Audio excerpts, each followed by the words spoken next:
Über 80.000 € für einen Online-Shop. Hat sich das wirklich gelohnt? Wir schauen uns das heute mal genauer an. Wir haben in den letzten Jahren mit Sectionheroes in über 40 Online-Stores Einsicht gehabt und können da ganz gut beurteilen, was in Shops gut funktioniert und was schlecht funktioniert. Deswegen switche ich jetzt einmal hier auf meinen Screen und wir gucken uns einmal den PESO Store von Home-Seite bis zum Checkout an. Auf der Home-Seite angelangt, sieht man eigentlich schon sehr, sehr gut, dass PESO oder Justin hier enorm Fokus auf die Bildsprache setzt. Justin ist sehr, sehr detailverliebt, wenn man ihn ein bisschen verfolgt, weiß man das ganz gut, legt sehr großen Wert auf Design. Dementsprechend hat er seinen Shop natürlich auch extrem clean und übersichtlich gehalten.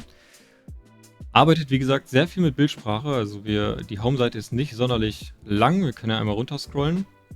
Was er sehr gut macht, ist oben schon mal die Ankündigungsleiste. Das ist der erste Conversion Booster, deswegen haben die ihn auch eingebaut. Dort kannst du ziemlich gut so die 3, 4 wichtigsten Benefits von deinem Online-Store zeigen. Das Coole ist, dass diese Ankündigungsleiste eben einfach global auf jeder Seite zu sehen ist. Das heißt, du kannst am Ende auf die Home-Seite, auf die Collection-Seite, auf die Product-Page gehen und diese Ankündigungsleiste läuft oben die ganze Zeit durch. Auch wenn er extrem gute Bildsprache hat, sind wir immer ein Freund davon, wenn man die Home-Seite mit ein bisschen mehr Content füllt. Und das Wichtigste ist eigentlich, dass du deine Produkte, die du anbietest, auf der Home-Seite sofort zeigst. Viele Leute lieben die Kategorien wie Bestseller oder Neuheiten.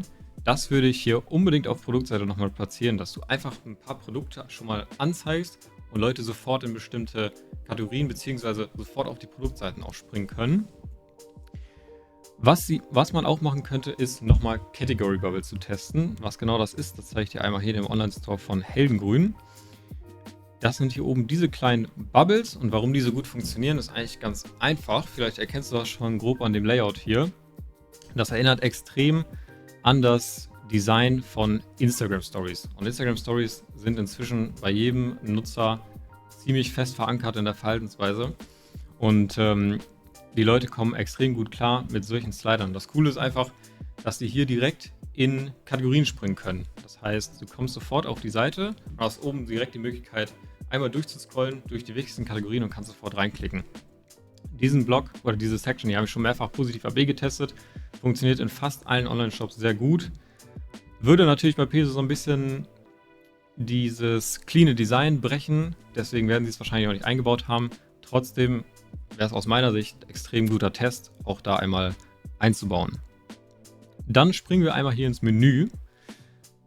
Vom Grund auf auch extrem clean gestaltet. Das Einzige, was mich hier ein bisschen stört, sobald du jetzt in eine Kategorie reinklickst, zum Beispiel auf Shop All, sind alle Unterkategorien aufgeklappt. Und ein Conversion Killer in jedem Store ist eigentlich, wenn Sachen überfordernd wirken. Und wenn die Leute hier in den Shop kommen und sich im Menü zurechtfinden wollen, nach bestimmten Kategorien suchen wollen, ist es extrem überfordernd oder extrem overwhelming, wenn alle Kategorien hier aufgeklappt sind. Das sieht einfach nicht übersichtlich aus. Es wäre deutlich, deutlich besser, wenn man die Kategorien hier alle einmal zuklappt. So, du siehst jetzt ganz gut den Vorher-Nachher-Vergleich. Und hier kannst du viel besser scannen, welche Kategorien gibt es. Und wenn du dann sagst, hey, ich suche was für Tops oder für Bottoms, dann kannst du hier aufklappen und kannst dann in die jeweiligen Kategorien springen. Eventuell haben die das auch schon mal AB getestet. Normalerweise ist das in Shopify kein Default State, dass diese Menüpunkte aufgeklappt sind. Ich könnte mir vorstellen, vielleicht haben sie es schon mal AB getestet, vielleicht hat es auch besser performt, wenn es aufgeklappt ist. Das können wir natürlich jetzt aus der Fernperspektive nicht beurteilen. Trotzdem, rein aus Best Practice Sicht, würde ich das unbedingt zuklappen. Dann können wir mal direkt auf die Collection Pages gehen. Wir nehmen mal die Basics und schauen uns da mal die Collection Page an. Auch hier passend zum Store alles extrem clean gestaltet, extrem gute Bildsprache, was natürlich in der Modebranche somit das Wichtigste ist. Das machen die schon wirklich sehr, sehr gut. Was mir hier oben sehr gut gefällt, sind die einzelnen Unterkategorien nochmal aufgesplittet. Das heißt, du kannst hier oben einmal durchsliden. Das hat so ein bisschen so einen Bezug zu den Category Bubbles, was ich hier am Anfang einmal gesagt habe. Hier kannst du nochmal durchscrollen. Die Nutzer können hier zwischen Shorts, Pants, Sweaters alles hin und her switchen. Eine ganz wichtige Sache, was PESO sehr gut gemacht hat, ist dieser kleine Switcher hier zwischen Plain und Modelbildern. Das ist immer so ein bisschen Typsache. Viele Leute gucken sich gerne die Modelbilder an, um zu wissen, wie die Artikel am Körper wirklich aussehen. Dementsprechend gibt er den Nutzern hier die Möglichkeit, zwischen Modelbildern und Freistellerbildern zu wechseln.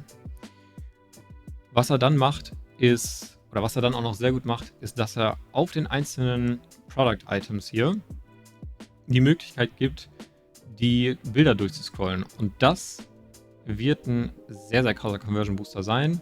Denn Regel Nummer 1 ist eigentlich, mach es dem Nutzer so unkompliziert wie möglich. Und die Alternative wäre, der Kunde muss jedes Mal in ein Produkt reinklicken, sich die Bilder durchscrollen, wieder zurückklicken, ins nächste Produkt reinklicken, sich wieder die Bilder anschauen, durchscrollen und wieder zurückklicken. Das heißt, durch dieses kleine Feature spart sich der User extrem viele Klicks und das ist einfach für Nutzer extrem, oder fürs Nutzerverhalten, für die Nutzererfahrung super, super wertvoll. Das heißt, er macht es hier den Leuten extrem einfach, schon auf Collection Page durch die Produkte zu scrollen. Eine Optimierung, die mir hier einfällt, wäre, dass man nochmal anzeigt, welche Größen verfügbar sind. Denn hier kannst du es nochmal krasser dazu bringen, dass die Leute wirklich nur dann in ein Produkt reinklicken, wenn das für sie auch relevant ist. Das heißt, wenn die hier schon auf Collection Page sehen, hey, ich trage Größe L und diese schwarze Scuba Bomber ist zum Beispiel in Größe L nicht mehr da, dann brauche ich da gar nicht reinklicken. Das heißt, jetzt klickt der Nutzer hier natürlich rein und sieht dann zum Beispiel, hey, Größe L ist leider nicht verfügbar, okay, muss er wieder zurückklicken und guckt sich dann wahrscheinlich die anderen Farben an. Trotzdem wäre das hier durchaus mal interessant, schon auf Collection Page anzuteasern, welche Größen verfügbar sind und welche nicht. Wir scrollen noch einmal nach oben und schauen uns einmal die Filteroption hier oben an. Was bei Clothing Brands eigentlich absoluter Standard ist, ist Farbe und Größe zu filtern. Das wäre hier empfehlenswert, diese Filter hier vorne schon direkt einzubauen. Das heißt, dass der Nutzer nicht unbedingt nochmal hier auf Filter klicken muss und sich dann aussuchen muss, was er filtern möchte, sondern dass zum Beispiel Größe und Farbe hier oben schon direkt als Button anklickbar ist und er dann ganz schnell zwischen seinen Größen oder seinen Farben filtern kann. Dann springen wir jetzt mal auf Produktseite, der wahrscheinlich wichtigsten Seite im Online-Shop. Auch hier ist die Seite natürlich clean und übersichtlich gestaltet. Relativer Standard so für Clothing-Brands. Die sind alle immer extrem übersichtlich gestaltet, weil natürlich gerade bei Klamotten der Fokus aufs Produkt am stärksten ist.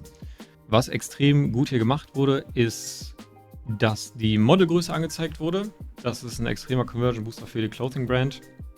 Wir haben schon in mehreren Heatmaps gesehen, dass anklickbare Elemente wie Größentabelle, Size Guide extrem oft geklickt wurden. Und das rauszunehmen, ist für jede Clothing Brand ein Conversion Killer. Also falls du eine Clothing Brand hast und das noch nicht drin hast, würde ich dir empfehlen, das sofort einzubauen. Hier hat er das ganz gut gemacht. Er hat das über dem Button platziert, Model Height 185 cm, Size L. Was man hier noch überlegen könnte, ist, dass man das direkt als Overlay auf dem Produktbild hinzufügt. Das heißt, sobald der Kunde die Seite betritt und sich die Images anguckt, wüsste er direkt, wie groß das Model ist und welche Größe das Model gerade trägt, damit er das sofort mit sich selber abgleichen kann, ohne eben nochmal runter zu scrollen. Ein kleines Detail, was mir hier aufgefallen ist, dass Peso hier eine sehr starke Zweisprachigkeit auf der Produktseite fährt. Das heißt, du hast super viele Begriffe auf Englisch, zum Beispiel eben den Size Guide oder die Angabe vom Model. Dann hier auf der Stock Alert, only a few left. Andere Sachen wie der Warenkorb-Wert, der Warenkorb-Button, Text oder das mit dem Loyalitätsprogramm ist hier unten wieder auf Deutsch gemacht. Das sind alles Kleinigkeiten, die dem Nutzer aber einfach kognitive Kapazität ziehen. Also du musst ja trotzdem, auch wenn das jetzt kein schweres Englisch ist, musst du es halt irgendwie immer im Kopf einmal übersetzen. Hier wäre es wirklich besser, wenn er sagt, hey, alle Leute, die in Deutschland auf den Shop kommen, bekommen wirklich die Sachen nur auf Deutsch angezeigt und alle Leute, die auf Englisch in den Shop kommen, bekommen alles auf Englisch angezeigt. Dann sind hier, das ist natürlich extrem meckern auf hohem Niveau, also dieser Shop ist super gut gemacht. Trotzdem fallen mir hier zwei kleine Sachen auf, die man besser machen könnte. Und zwar ist es einmal einen Stock Alert auf Produktseite hinzuzufügen. Das ist nichts anderes als ein kleiner Hinweis, hey, das Produkt ist auf Lager und ist in 2 bis 3 Werktagen bei dir. Ich kann dir das einmal in einem anderen Online-Store zeigen. Wir schauen einmal, wie 6pm das gemacht hat. Und hier bin ich gerade auf Collection Page. Was ich eben gesagt habe, wird genau hier ziemlich gut umgesetzt. Und zwar, dass die hier eben die Größen schon einmal indizieren, welche verfügbar sind. Und auch hier oben haben die Filter von Größe und Farbe schon aufgeklappt quasi, dass die Leute hier sofort reinklicken können und bekommen alle Produkte mit M angezeigt. Aber was ich dir eigentlich zeigen wollte, ist der Stock Alert auf Produktseite. Und das ist genau sowas hier. Sofort verfügbar bei dir in 2 bis in 3 bis 5 Werktagen. Das ist super gut, weil Leute einfach wissen wollen, wann das Produkt ankommt und einfach ohne Verwirrung einkaufen wollen. Die wollen nicht einkaufen und denken, hey, wann kommt das Produkt an? Die wollen einfach, du möchtest ihnen einfach schon eine Erwartungshaltung geben, dass sie wissen, hey, das Produkt kommt ungefähr in 3 bis 5 Werktagen an, es ist verfügbar, du musst nicht lange warten. Gerade bei Peso ist oft sold out, oft sehr lange Lieferzeiten. Deswegen macht es durchaus Sinn, dem Nutzer hier direkt die Info zu geben, wann das Produkt ankommt. Was hier auch noch ganz gut funktionieren würde, sind Payment-Icons unter dem Warenkorb hinzuzufügen. Und das macht auch 6PM ganz gut. Das sind diese Icons, die du hier unten siehst, dass du dem Nutzer einfach zeigst, ey, du kannst hier mit deinen beliebtesten Zahlungsmethoden bezahlen, mit Klarna, auf Rechnung, gerade auch in der Clothing-Nische sehr wertvoll, weil viele einfach auf Rechnung bestellen, bevor sie die ganzen Sachen bezahlen. PayPal, Apple Pay, was auch immer. Was mir hier aber noch auffällt, was ich unbedingt noch sagen möchte, ist dieser Fast Checkout Button. Das ist in Shopify eine kleine Einstellung, Dynamic Checkout Buttons. Würden wir empfehlen, immer auszumachen. Einfach aus dem Grund, weil wenn du hier jetzt draufklickst, landest du sofort in dem Zahlungsfenster, das du bezahlen kannst und hast überhaupt gar keine Chance, oder es ist halt aus Shop-Betreibersicht extrem nachteilig, weil der Nutzer nicht mehr die Chance hat, sich im Shop umzuschauen, weitere Produkte hinzuzufügen, hier noch Upsells mitzunehmen, weil er einfach durch diesen Button sofort ins Zahlungsfenster kommt und den Kauf abschließt. Die beiden Blöcke, die ich gerade genannt habe, den Stock Alert und die Payment Icons, bekommst du übrigens bei uns in der Sectionheroes App. Diese App ist dafür da, oder liefert dir einfach weitere Sections, weitere Module, um deine Produktseite Conversion-Rate optimiert zu bauen. Und diesen Stock Alert zum Beispiel kannst du jetzt einfach hier in deinen Store hinzufügen, edit sich dann in deinem Theme Editor und hast dann direkt hier in Shopify in dem Theme Editor die Möglichkeit, die Blöcke komplett nach deinem Belieben anzupassen, Farben, Texte, Schriftart etc. und kannst so ohne Entwickler, ohne Agentur, ohne viel Kosten deine Produktseite Conversion Rate optimiert aufbauen. Wir springen zurück in den Peso Store und gehen jetzt einmal in den letzten Abschnitt der User Journey und klicken hier mal auf in den Warenkorb legen. Da müssen wir erstmal eine Größe auswählen, so groß S.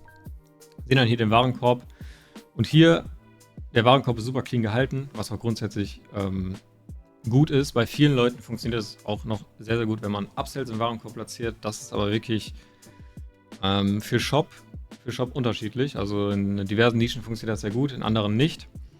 Deswegen ist es jetzt hier schwer zu sagen, funktioniert es vielleicht gut, funktioniert es nicht gut. Man könnte es einfach mal austesten, dass man hier noch Kleinigkeiten mit dazu nimmt. Wenn er jetzt hier die Bomberjacke hinzugefügt hat, vielleicht nochmal den Upsell von der Hose unten anzeigen, um eben das Outfit komplett zu machen. Könnte gut funktionieren, kann aber auch nach hinten losgehen. Was er hier aber jetzt gemacht hat, ist die Payment Icons zu platzieren. Das hat er sich also erst ausgesucht, auf der Cardpage zu machen. Wie gesagt, wir empfehlen das schon auf Produktseite zu machen, damit du den Nutzer schon einen Schritt vorher abholst und er Bescheid weiß, mit welchen Zahlungsmethoden er bezahlen kann. Hier ein kleines optisches Problem, dass hier einfach jetzt ein kleiner Umbruch drin ist. Das sieht ein bisschen unschön aus. Das EPS-Logo würde noch sehr, sehr gut hier rechts neben passen und sparst dir einfach nochmal Platz im Warenkorb. Ansonsten ist der Warenkorb gut gehalten, ja, clean gehalten, übersichtlich und nicht zu überfordernd. Man kann hier einfach zur Kasse klicken. Hier kann man nochmal ein anderes Wording testen, zum Beispiel jetzt sicher zur Kasse. Das ist einfach nochmal ein Begriff, der beim Nutzer nochmal Sicherheit auslöst, auch wenn natürlich Peso, viele Leute kennen Justin, haben schon Vertrauen zu der Person. Trotzdem ist es in vielen Shops einfach ein kleiner Conversion Booster, das nochmal mit reinzuschreiben. Eine Kleinigkeit, die man hier noch optimieren könnte, das haben wir schon mehrfach auch positiv AB getestet in anderen Online-Shops, ist bei den Versandkosten den Versanddienstleister mit aufzuführen. Das heißt, du kannst einfach ein kleines Icon mit einfügen, Versand mit DHL wird beim Checkout berechnet. Warum das so gut funktioniert, ist eigentlich ganz einfach. In DHL hast du schon relativ großes Vertrauen. Du weißt, dass die Pakete ankommen, du weißt, dass das eine Firma ist, die legit ist. Jeder hat so seine anderen Vorlieben, aber DHL ist in Deutschland sehr, sehr bekannt und kann da nochmal einen guten Boost liefern, weil Leute einfach dieser Firma sehr vertrauen. Gehen wir einmal hier in Checkout, ist der auch sehr clean gehalten. Anscheinend kein Shopify Plus, sonst hätten die wahrscheinlich noch ein bisschen mehr Elemente hinzugefügt, wie Upsell-Blöcke oder andere Trust-Icons. Auch hier clean gehalten. Standard Shopify Checkout funktioniert sehr gut. Genau, das war die Shop-Analyse von Peso. Also zusammengefasst, wie schon anfangs gesagt, meckern auf hohem Niveau. Der Shop ist extrem gut gemacht. Trotzdem fallen eben ein paar Kleinigkeiten auf, die man besser machen könnte. Wenn du selber einen Online-Shop hast und deine Produktseite optimieren möchtest, dann sicher dir unbedingt mal die Sectionheroes App. Ich habe es eben einmal kurz angeteasert. Du hast einfach die Möglichkeit, deine Produktseite Conversion-Rate optimiert zu bauen, ohne Entwickler, ohne Agentur. Wir stehen dir jederzeit zur Seite. Du kannst immer im Support dort reinschreiben und wir helfen dir bei jeglichen Anliegen. Ansonsten vielen Dank, wir sehen uns im nächsten Video. Ciao, ciao.